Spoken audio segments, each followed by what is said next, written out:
J'ai grandi dans une région vraiment conservatrice et catholique, je ne sais pas, avec tous les nationalistes blancs. Et ce côté de YouTube, Twitter, aurait probablement vraiment aimé l'endroit où j'ai grandi parce que c'était principalement blanc, c'était catholique, conservateur. Et comme c'est de là que je viens, j'ai toujours été très pro-vie. Et je l'étais pour deux raisons, enfin peut-être trois en fait. Premièrement, ma mère m'emmenait toujours à des événements pro-vie. Donc, j'ai même eu l'occasion de rencontrer Sarah Palin quand j'avais environ 12 ans. Ma mère est en partie la raison de mon conservatisme, car elle a toujours évolué dans ces milieux. La deuxième raison, c'est parce que mes parents ont adopté, donc j'ai vu les deux côtés de l'adoption. Je suis l'une de 10 enfants, mais je dis toujours que j'ai grandi avec 6 et que j'étais la deuxième des 6 d'origine. Quand mes parents, ou plutôt quand je suis devenue adolescente, mes parents ont commencé à adopter des enfants qui n'étaient pas dans la meilleure situation. La plupart étaient des adolescents, ils ne cherchaient pas vraiment à adopter au départ.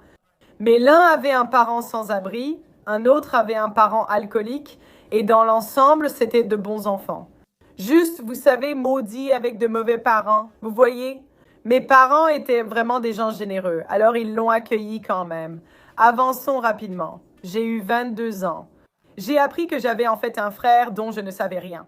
Donc, mes parents sont tombés enceintes très jeunes et ont donné cet enfant à l'adoption.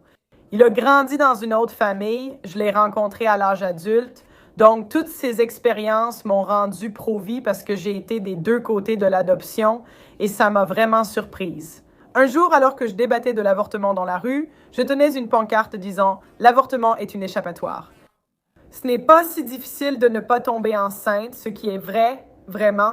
Mais bref, mon père, ça m'a vraiment surprise. Il m'a dit d'arrêter de perdre mon temps. Et je me disais, papa, tu es encore plus pro-vie que moi, non? Toi, tu le ferais? T'as sauvé ces adolescents et t'as confié un enfant à l'adoption. Comment peux-tu dire ça, non? L'avortement, c'est un meurtre. C'est ainsi que je le voyais.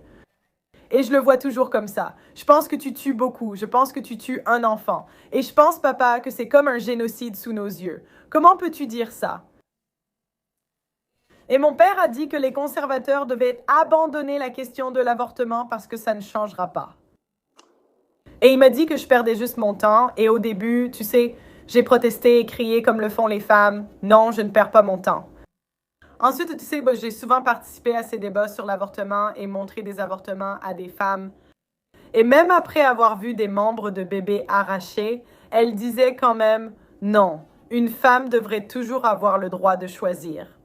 Et j'ai remarqué que toutes les femmes qui sont pro-vie maintenant, elles deviennent toujours, comme par magie, pro-vie après avoir eu 3 avortements. Vous savez, moi, j'ai été conservatrice toute ma vie. Depuis que j'avais 12 ans, j'ai toujours voté républicain. Beaucoup de femmes votent d'abord à gauche, mais pas moi. Où étiez-vous, les filles? J'étais déjà aux manifestations à 14 ans. Quelle est votre excuse? Vous voyez? Donc, ça donnait l'impression que beaucoup de femmes voulaient en profiter, vous voyez? C'est aussi mon expérience avec le mouvement pro-vie. Ils traitent toujours les femmes avec précaution. D'ailleurs, beaucoup d'entre vous m'ont vu débattre avec Lila Rose. Ce que vous voyez souvent avec beaucoup de femmes très conservatrices, c'est que dès qu'il s'agit d'un péché masculin, comme la pornographie, elles le crucifient. Oh, c'est la dégradation de la société. Mais dès qu'une ancienne star du porno, qui a probablement eu 3 avortements, rejoint le mouvement pro-vie, elles sont là. Oh, par ici, tu sais, c'est incroyable quand même. L'un après l'autre. À un moment donné, j'avais une émission de débat et je débattais avec des femmes environ 6 jours par semaine. À un moment, chaque jour avait un sujet différent. Parfois, c'était sur les rencontres modernes ou l'avortement, ça tournait simplement. À ce stade, j'ai débattu, ou plutôt discuté, j'ai eu des conversations sur à peu près tous les sujets possibles.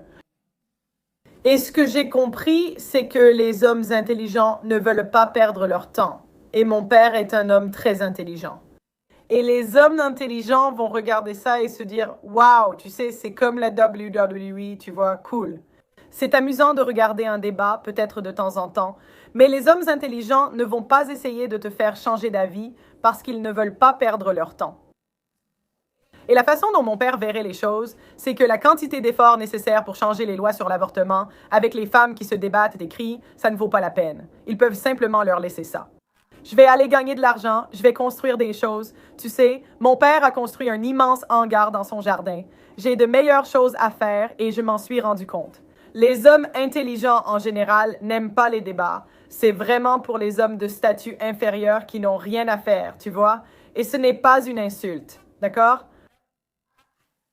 La plupart des gens n'ont pas un statut élevé, tu vois? Mais quand tu es jeune, tu n'as rien à perdre ni à faire.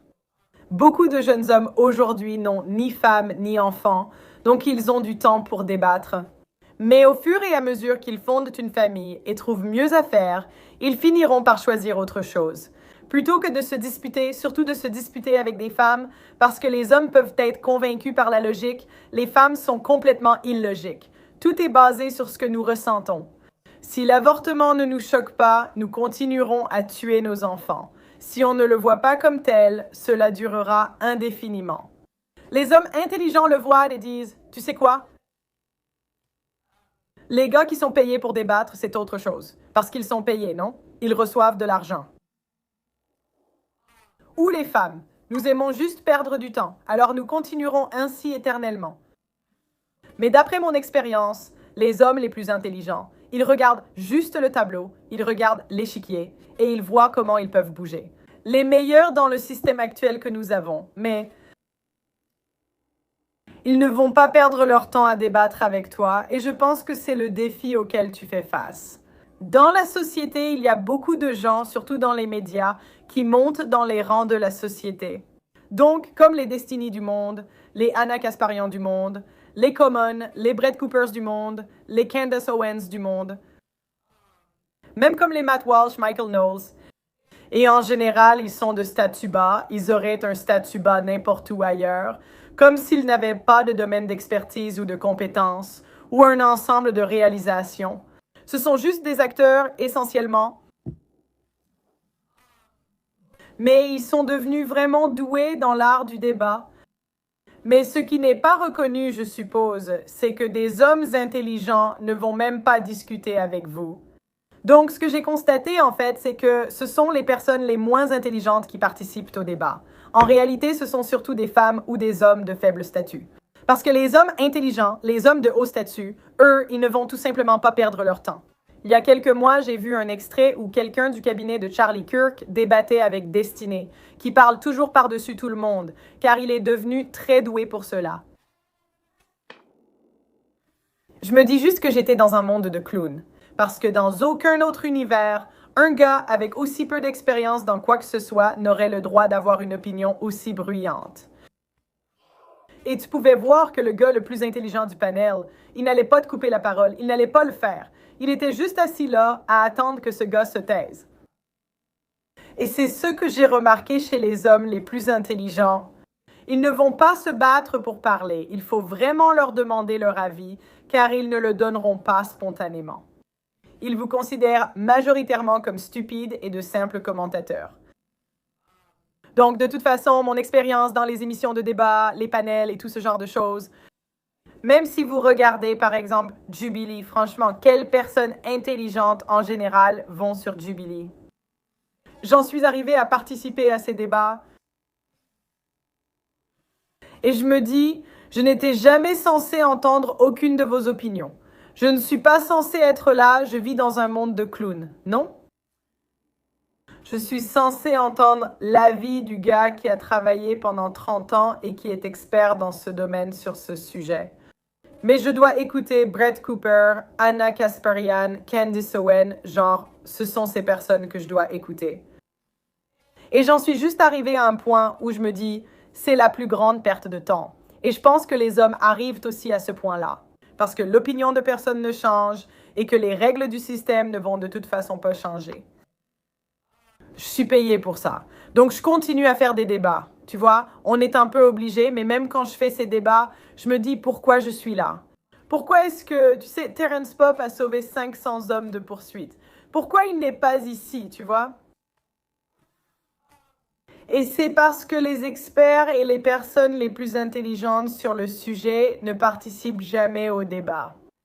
Mais ils ont tous un grand ego. Ils se croient importants car on le leur répète sans cesse, parce qu'ils reçoivent les applaudissements. Mais les hommes intelligents, eux, s'en fichent des applaudissements. Ils n'en ont littéralement rien à faire. Ils n'en ont pas besoin.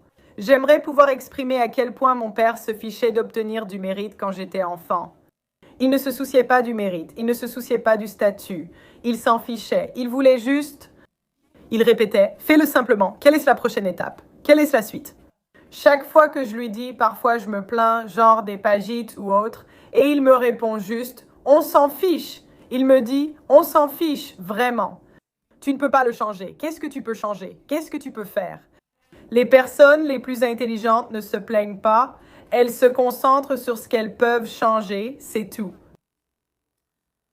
Et je pense que je peux dire ça parce que j'ai fait tellement de débats, mais les personnes les plus intelligentes ne débattent pas, elles ne le font pas.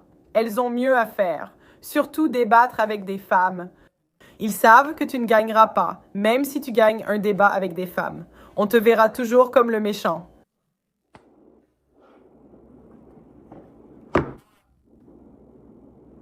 Oui, donc je suis arrivée au bout du tunnel et mon père avait raison, comme il l'est à peu près sur tout. L'avortement est une perte de temps, ça ne changera pas de notre vivant. Quiconque vous vend ça vend en quelque sorte de l'espoir et les femmes gagnent. Vous pouvez tuer vos enfants, vous avez avorté 1/8 de la population mondiale et ça n'a aucune importance. Je pourrais leur montrer une vidéo de à quel point c'est dégoûtant et horrible et ils vont juste recommencer le lendemain. Ils s'en fichent et ils n'ont pas vraiment de remords non plus. On dit souvent que les femmes ressentent de la culpabilité, mais en réalité, c'est la honte qu'elles redoutent, surtout lorsqu'elles en parlent publiquement et qu'on leur dit « Oh, tu as tué ton enfant ?» Elles n'aiment pas ça, mais en ce qui concerne le remords, le fait de se sentir désolée, elles s'en fichent, vraiment. Bref, les personnes les plus intelligentes ne débattent pas, elles aiment la vidéo. Et si vous avez une opinion sur le sujet, merci de la mettre en commentaire.